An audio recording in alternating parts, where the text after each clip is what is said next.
Hello everybody, it's Alana here, and I have a video that I want to quickly do, and it is on this little baby here. This is a Sorrento Satchel. I just unboxed it in my previous video. If you haven't seen it, or if you don't know what I mean by the Sorrento Satchel, I gave a little more detail in that video if I'm not mistaken. I will do a video on Sorrento just in general because I'm absolutely in love with the collection.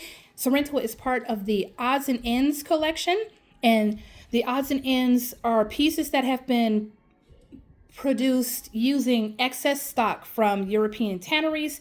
It's super cool. It's like Peter Dooney is basically recycling these materials from those European tanneries and creating pinrolls and Sorrento satchels, drawstring bags, wallets, what else? Crossbodies, all that stuff. And I'm so here for it.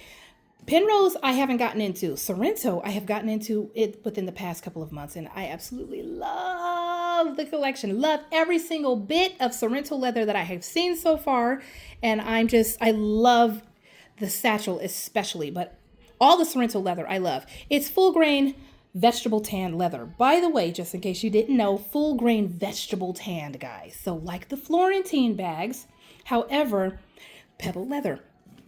So yeah, I've discovered a little bit more about Sorrento in recent months, and I now own 4 Sorrento satchels, and this again is the one that I unboxed last week. No, I received it last week and unboxed it and showed you all a few days ago.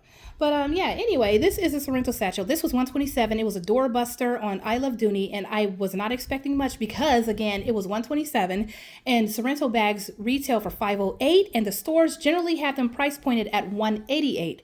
And online, Dooney generally has them for around $200. So when I saw this for $127, I didn't expect much, like I said. And when I unboxed it, I was pleasantly surprised by the feel of the leather. It's very soft. It's softer than all of the, it's not softer. It's a different type of soft than my other Sorrento bags. My taupe Sorrento, that's the style number DARD, is very soft, softer than this even, but this has a finer pebbling texture. And it's a different type of softness. This style number is SMGR.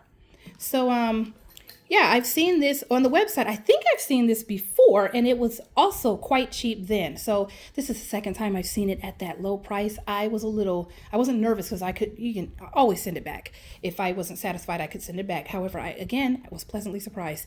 After I did the video, guys, turned the camera off and I came into my bedroom and played around with it. I am even more pleasantly surprised by this thing. This is the best made Sorrento satchel that I have in my collection, or that I have seen, period. It's the best made one, and I'll tell you why. But let's go around it. Beautiful whip stitching. It's black, meaning that there's no other color. The whip stitching is black. The zipper tape here is black. The only thing that's not black is the stitching, and the stitching is like a white color. It's close to white. It's like an off-white, but it's close enough to white. The other satchels that I have yellow stitching, or yellowish stitching, I believe.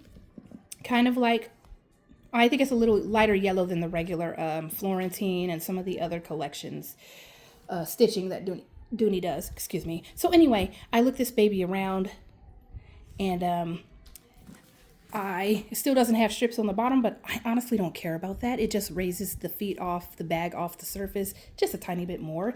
And I don't know if it lends to more structure support or what, but I don't care about the strips not being there. So other than that, though, this bag I think it would make most people happy. But here's why.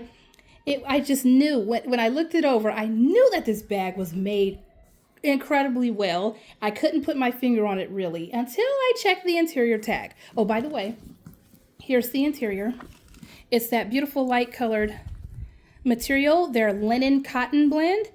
I looked at that tag inside. First of all, there is a tag inside. There's a Dooney and Bourke incorporated tag, and most of the more recently made Dooney bags don't have that tag anymore. I'm talking about this tag right there. There's the, let me bring it out, actually.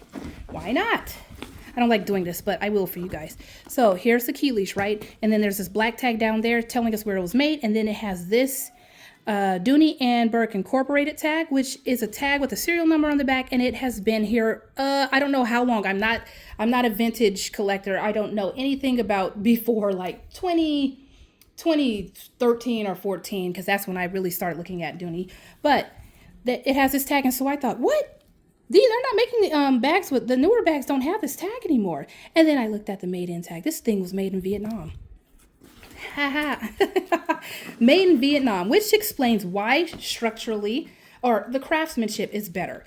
And I don't know how many of y'all have been collecting Florentine or Sorrento or any satchels recently, but many of them are now assembled in Mexico. And honestly, I think Mexico is just now learning how to construct these, because almost every single bag I receive, every satchel I receive from Mexico has some little something off with it, and it's generally that the straps here are cinched too tightly. So this part right here, the panel, the side panel, which I'm calling side panel, it's too tight right here and right here. And with my other Sorrento satchels, I don't even care about this a whole lot because I love the leather so much. But the actual piping, sometimes the panel and the piping are completely misshapen. Not badly, but with my beautiful taupe Sorrento satchel, the DARD, it's totally off. And it's so different than my other, not super different, but just a little bit different than my other satchels, whether they're Florentine or Sorrento. But this one is it's perfectly aligned. The straps here, and you'd think this was not a big deal. I don't think it's the straps. I think it's this whole part right here behind the leather piece that holds the D-ring. I think it's this whole area, even behind even without the little strap here, the tassel strap. This is just made weird in the assembled in Mexico satchels, and it creates a slightly different look. This one is longer. It has a longer appearance. And yeah, it's just, also the handles from this one are thinner than the ones from Mexico. I don't know why, but for some reason, Dooney has started giving Mexico, or the more recently made Florentine and other material satchels, big fat handles. And the handles, I think this is what's causing it, but the handles make the belting right here turn, and it's specifically one side. And I think it's partly in due, at least a little, to the fat handles, and it's generally on the front and on the back that the belting that the handle ring and the handles are attached to, they're turned, and it's so crazy. And it's not only the smaller size; it's mainly the smaller sizes, nano, micro, and mini, but it's also some of the regular sizes, which is what this is. So this one has smaller and softer handles. And that creates a way more, I was going to say pleasant. It is more pleasant looking, but a way more seamless belting look here. So yeah, that's what I noticed. But also just the fact that this was made in Vietnam. I know it was constructed better. Vietnam has been making these satchels for, oh man, the strap is just in the way. Vietnam has been making these satchels for a very long time, like a decade. A little over a decade, so they know what they're doing.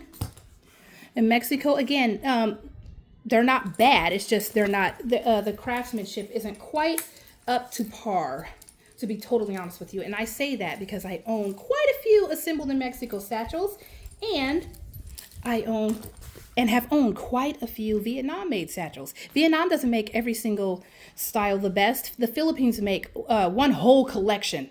The collection that's pebbled leather, and it has the British tan trim with the British tan logo here. I have a number of and the little the charm, the DB charm that hangs off the side. That whole collection is made much better in the Philippines, and a little better in Mexico than it is in Vietnam. Vietnam, I've had some bad bags from Vietnam for that particular collection, but they excel.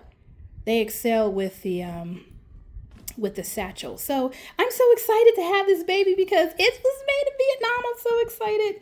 And again, it is better quality. The craftsmanship is better. And here's my and it's a tiny bit longer too, the width.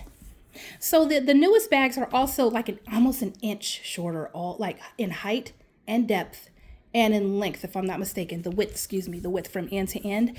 They're a little bit smaller. The assembled in Mexico bags are a little bit smaller than they used to be, and they're a little bit smaller than the Vietnam bags. This one here is about 1/4 of an inch longer than my other bags, and I think this is about the same age. So anyway, here's made in Mexico. This one was done pretty well, but I can already tell just by glance. I don't know if you can see it. Let me see if I can make these completely straight. I don't know. Anyway, it seems to be shorter from here to here. And these, for some reason, this leather is actually thicker and hardier than the other one. I don't know if it's more durable, but it is thicker. So, and the pebbling is way more large and, exaggerated. But, it's not made quite as well. And they did a good job with this one. This one is a really good one, which is one reason why I bought it. But yeah, see the handle slightly turned here. It's actually slightly turned. You see that? And this is not even, like I said, it's not even a bad one. The handles are thicker. You see that? Thinner, thicker. I can do a whole video on more recent satchels than the older satchels and how different they are. But they did their thing on this one. Mexico did their thing on this one. There is no tag. Oh, and also the other one, as you can see, had a light colored interior. This one has the regular interior. There's no white Dooney and Bourke Incorporated tag, and this one says assembled in Mexico. And it is good. It's a fantastically made bag. It's just not as good as the Vietnam bag, and it seems shorter. It actually seems shorter in length. But yeah, again, this one was made pretty good. They didn't make this area too tight on this one. Bad example. But anyway, this one is really great, and I love it. I move the bag over a little bit so the sun, which is following me on my bed, the sun doesn't throw off the lighting here. Anyway, I'm so happy I received this one because, again, made in Vietnam. I'm so happy about it, and I love it. And crazy, it's so crazy how this is made better. And I missed I like to grab these handles better too. It's just, they're smaller. When I put them together, they feel better together as opposed to them big old bulky satchel handles that are they're just not great in my opinion. They're okay. And I will sacrifice, in order to have the bag silhouette and the leathers, I will sacrifice the comfort of a fat handle just to have it, right? So this is more like my older Florentine satchels that are like over 5 years old. Anyway, that's it. I hope you enjoyed this. Have you guys noticed a difference in your Vietnam and Mexico made or assembled bags? Let me know in the comments. Take care. Bye. Oh, also, did anyone grab one of these? I know in one of the Facebook groups that I'm in, a couple of people grabbed one, and I'm really excited. And this did sell out. Oh, sorry. I had a little, my kids needed me in the other room, so I had to take a break. I don't know what I was saying, but I hope some of you all were able to get this. It did sell out. That's what I was saying. It sold out within the past couple of days. When I bought it, there were quite a few in there. And after I checked back, and for days it was still there, but then there were like 5 and then 3 and then like went from 3 to 1 the same day. So I know somebody got one, and I'm happy about that. Anyway, hope y'all's day or evening or night or whenever you watch this have been going very well. All right, take care. Bye.